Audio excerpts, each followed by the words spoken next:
Hi everyone, we're back with another show on the Health Manifesto podcast. Each week we explore the latest health-related science and technology, and more importantly, how to apply it to your everyday life. We're here to bring clarity, not confusion. And today's topic? Like always, it'll hit home for almost everyone. Welcome back. This is episode 10 of the Health Manifesto. And if the last few years have shown us anything, it's this. Being constantly activated, constantly on, is not a sustainable way to live. Not emotionally, not biologically, not culturally. More people are burnt out than ever, not just tired, but wired, fragile, on edge, struggling to slow down because their body doesn't know how to feel safe when nothing's happening. But what if what you're experiencing isn't about mindset at all? The thing they're calling anxiety, distraction, even lack of motivation? For many, it's not mindset, it's nervous system dysregulation. So if you've been feeling like your capacity shrunk, like you're snapping more easily, sleeping less deeply, recovering more slowly, this episode is for you. Because we're going to reframe what calm actually is. Not a mood, not an aesthetic, but a state. Biological, functional, trainable. You don't need to be less sensitive. You need to feel safe. And the real revolution in health isn't in another workout plan or another supplement stack. It's in your ability to shift your internal state on purpose. That's the new calm, and it changes everything. Because what we've been calling calm, stillness, peace, being regulated, has too often been reduced to a look, a tone of voice, a carefully lit meditation space. It's been turned into a brand. But real calm isn't performative. It's not something you wear or photograph. It's something your body knows or doesn't. And if your body has spent years in a state of hypervigilance, then stillness won't feel like calm at all. It'll feel like danger, like vulnerability, like something's wrong. That's why so many people feel worse when they finally slow down. The nervous system doesn't know what to do with the quiet. It's waiting for the next hit, the next demand, the next problem to solve. This is not your fault. It's adaptation. It's your biology doing exactly what it was trained to do. And the good news is, what's been trained can be retrained. Calm is not a fixed trait. It's a nervous system state. And it's available to you, not through willpower or suppression, but through rhythm, breath, and consistency. You don't have to earn it. You just have to give your body a reason to believe it's safe. And safety, biologically, is not a mindset. It's a felt experience. Your nervous system doesn't respond to thoughts. It responds to tone, to posture, to rhythm, to breath. When your body experiences consistency, meals at regular times, sleep that isn't chaotic, boundaries that protect instead of deplete, it starts to downshift. Not because you told it to, but because it finally can. There's a term in neuroscience for this, neuroception. It's how your body subconsciously scans for safety or threat. Not based on logic, but on patterns, on tone of voice, on facial expression, on what's been true most often. So when people say, just calm down, they're skipping the entire biology of regulation. You can't think your way into calm. You have to experience your way there. That's what this episode is about, not just naming nervous system health as the next revolution, but living like we believe it matters. Because it's not just stress we're dealing with.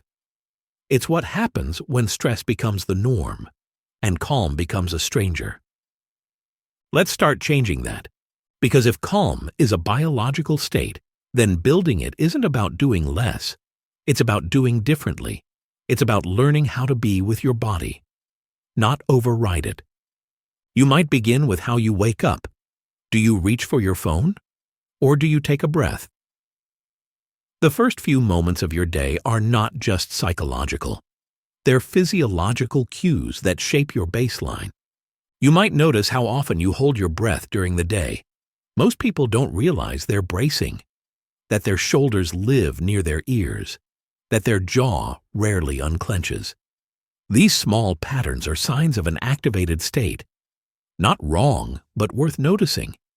Because the nervous system is always listening. It listens to your pace, to your tone, to the stories you rehearse and the spaces you avoid. And it remembers. Which is why regulation isn't about doing more. It's about repeating small acts of safety until your system starts to trust them. That's when calm becomes more than a goal. It becomes a home you can return to, even when things are loud, even when life is still life. And that's when the real shift begins. Because once your nervous system starts to feel safe in stillness, not just distracted or numbed, but genuinely regulated, you start to make different choices. You eat when you're hungry, not when the clock tells you to. You rest without guilt. You pause without needing permission. You say no without spiraling into explanation. And all of it, quietly, starts to recalibrate your biology. Your digestion improves. Your immune system stops overreacting. Your sleep gets deeper. Your thoughts get quieter. Not because you're doing more, but because you're no longer asking your body to survive chaos while pretending it's fine. This is what nervous system health makes possible. Not perfection, not productivity, but access to energy, to clarity, to connection, to choice. And once you've felt that, it's hard to go back. Because what you start to notice is how many things you used to tolerate were just symptoms of a dysregulated state. The background anxiety that kept you busy. The tension that felt normal. The way stillness felt uncomfortable.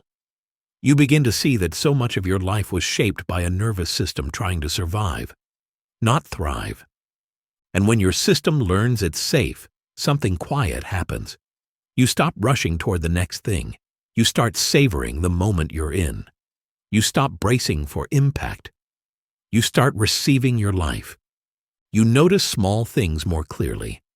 The softness in your shoulders after a walk. The warmth in your chest when you hear laughter. The way your breath moves without effort when you're not under pressure. These are not spiritual metaphors. They're real biological shifts. Evidence that your system is recalibrating. And this recalibration isn't linear. Some days your body will ask for more. Some days you'll feel yourself slip into old patterns. But now you have a reference point. You felt the new calm, and you can return to it. You can rebuild that sense of internal safety every time you come back to something simple, a breath, a pause, a quiet boundary held without drama. These moments may seem small, but in the nervous system, they're tectonic shifts. Because what you're building isn't a routine, it's resilience. And resilience doesn't mean you never get thrown off. It means you know how to come back. This is where nervous system health changes the story. Not just the story you tell yourself, but the story your body lives inside. A story where rest is productive, where calm is familiar, where you don't have to brace for life, you can meet it. When you begin to live this way, the external noise doesn't disappear, but your response to it changes. You don't chase it. You don't collapse under it. You pause, you feel, you choose.